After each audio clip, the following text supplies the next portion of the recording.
Sa unang tingin, isa lamang itong tahimik at malamig na lugar sa kabundukan ng Pangasinan.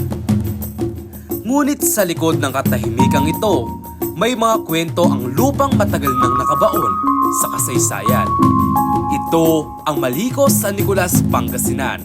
Isang lugar na hindi lamang pahingahan ng mga biyahero, kundi minsan ding naging kanlungan ng mga bayani. Matatagpuan ang Malicos sa bahagi ng Caraballo Mountain Range, isang hanay ng kabundukan na nagsisilbing natural na hangganan ng Pangasinan, Nueva Vizcaya at Benguet. Dahil sa taas nito at sa liku-likong daan, matagal na panahon itong nanatiling liblib at ang pagiging liblib na ito ang siyang naging mahalaga sa isang madilim na yugto ng ating kasaysayan. Kaya kung gusto mo ang video na ito, simulan at yariin mo ito upang malaman mo ang tinatagong ganda ng Pangasinan at ang tinatago din nito na madilim na nakaraan.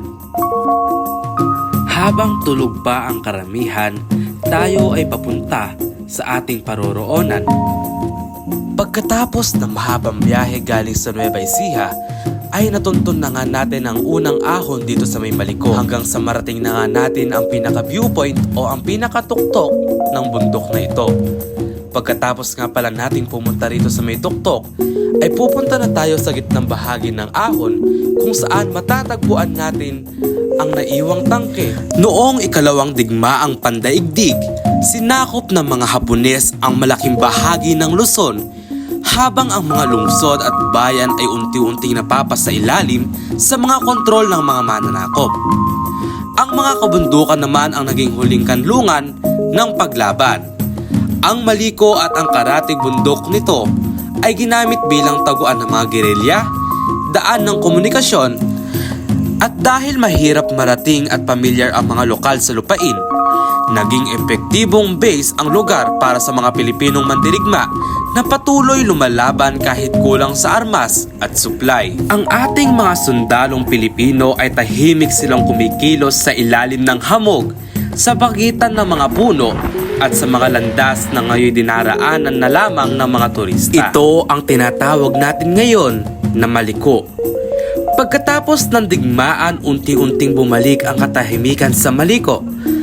Ang mga putok ng baril ay napalitan ng huni ng ibon, ang takot ay napalitan ng kapayapaan. Ngayon, ang Maliko ay kilala bilang pahingahan ng mga naghahanap ng lamig, tambayan ng mga campers at nature lovers, at paalala na isang panahon ang kalayaan ay ipinaglaban, hindi basta ibinigay sa kalaban. Ang Maliko ay hindi lamang destinasyon.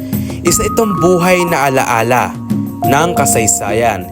Isang patunay na kahit sa pinakatahimik na lugar, may mga kwentong minsang sumisigaw para sa kalayaan. Mahalagang alalahanin natin ang bawat daan, bawat puno, at bawat malamig na simoy ng hangin ay saksi sa tapang ng mga nauna sa atin. Grabe guys, napakalamig dito. Sinisipon, tsaka inuubo na kami.